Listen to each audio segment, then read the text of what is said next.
کبیرہ گناہ کسے کہتے ہیں؟ کبیرہ گناہ کہتے ہیں وہ کام جس کے کرنے پر دوزخ کی وعید سنائی گئی ہے کہ یہ کام کرو گے تو دوزخ میں جاؤ گے، اس کام کو کبیرہ گناہ کہتے ہیں۔ اور کبیرہ گناہ بخشوانا ہو تو اس کے لیے توبہ کرنا ضروری ہے، تلافی معافات کرنا ضروری ہے، پھر کبیرہ معاف ہو جاتا ہے۔ کبیرہ گناہ کے لیے توبہ کرنا اور تلافی معافات۔ یہ تلافی معافات کا مطلب کیا ہے؟ کسی آدمی نے چوری کی، مال لوٹا، اب رمضان کے روزے رکھے تو جو ڈاکے مارتا رہے وہ معاف ہو جائیں گے؟ جو مال لوٹا ہوا ہے وہ حقداروں کو واپس کرے، اللہ سے معافی مانگے، پھر یہ گناہ معاف ہوگا۔ تلافی معافات کا مطلب سمجھ آئے؟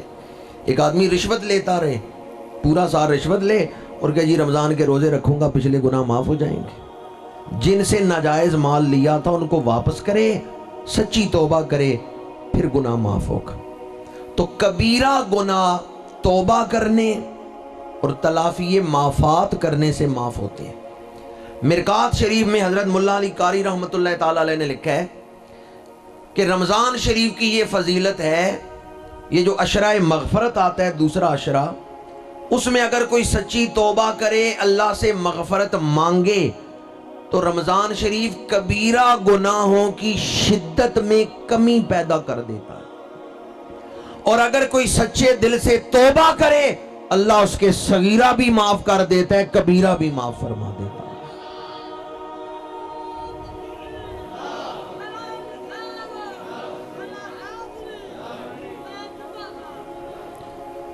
تو میں آپ کی خدمت میں عرض کروں گا، ماہ رمضان المبارک کا تیسرا عشرہ ہے نجات کا عشرہ۔ اللہ تعالیٰ کی بارگاہ میں آئیں، سچے دل سے استغفار کر لیں، بخشش طلب کریں تو یقیناً صغیرہ بھی معاف ہوں گے، کبیرہ گناہ بھی معاف ہو جائیں گے۔ اور یہ جو استغفار آپ کریں، اللہ تعالیٰ سے معافی مانگیں، اس کو رمضان شریف تک ہی محدود نہ رکھیں بلکہ اس کو اپنی زندگی کا حصہ بنائیں۔ حدیث پاک ہے جو کثرت سے استغفار کرے اللہ تعالیٰ اس کو دنیاوی فوائد بھی عطا کرتا ہے۔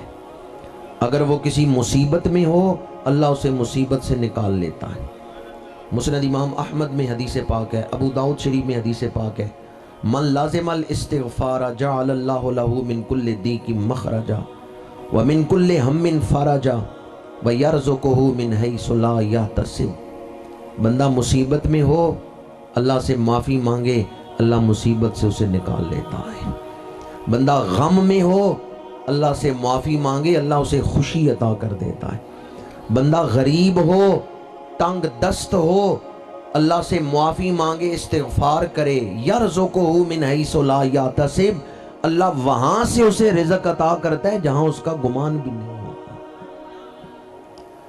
تو دوسرا عشرہ مغفرت کا عشرہ، تیسرا عشرہ اتقم من النار، دوزخ سے آزادی، نجات کا عشرہ۔ جب دوسرے عشرے میں مغفرت ہو گئی، بخشش ہو گئی، تو کیا ابھی دوزخ سے آزادی باقی تھی کہ تیسرے عشرے کو دوزخ سے آزادی کا عشرہ قرار دیا؟ دوسرا عشرہ تھا مغفرت کا، بخشش کا۔ جب دوسرے عشرے میں بخشش ہو گئی تو کیا تیسرے عشرے میں ابھی دوزخ سے آزادی باقی تھی؟ تیسرے عشرے کا نام کیا ہے؟ اتقو من النار، دوزخ سے آزادی، نجات کا عشرہ۔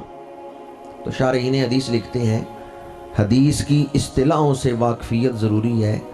جس حدیث میں آیا کہ یہ کام کرو بخشش ملے گی، مغفرت ملے گی، اس سے مراد یہ ہے پچھلے گناہ معاف ہوں گے۔ اس کام سے پہلے پہلے تم نے جو گناہ کیے ہیں وہ گناہ معاف ہوں گے۔ مغفرت کا تعلق پچھلے گناہوں کے ساتھ۔ اگر وہ عمل کیا جس سے مغفرت ملتی ہے، پچھلے گناہ معاف ہوئے، اب اس کے بعد بندے نے پھر کوئی گناہ کیا یا کلمہ کفر بولا، تو آئندہ اعمال جو ہیں ان کو یہ مغفرت کا لفظ شامل نہیں ہے۔ مغفرت کا تعلق اس وقت تک جو گناہ ہوئے وہ معاف ہوئے، لیکن تیسرے اشرے کا تعلق آئندہ زندگی کے ساتھ ہے۔ اتقم من النار، جو بندہ تیسرے اشرے میں یکسوئی سے عبادت کرے گا اسے مرتے دم کلمہ نصیب۔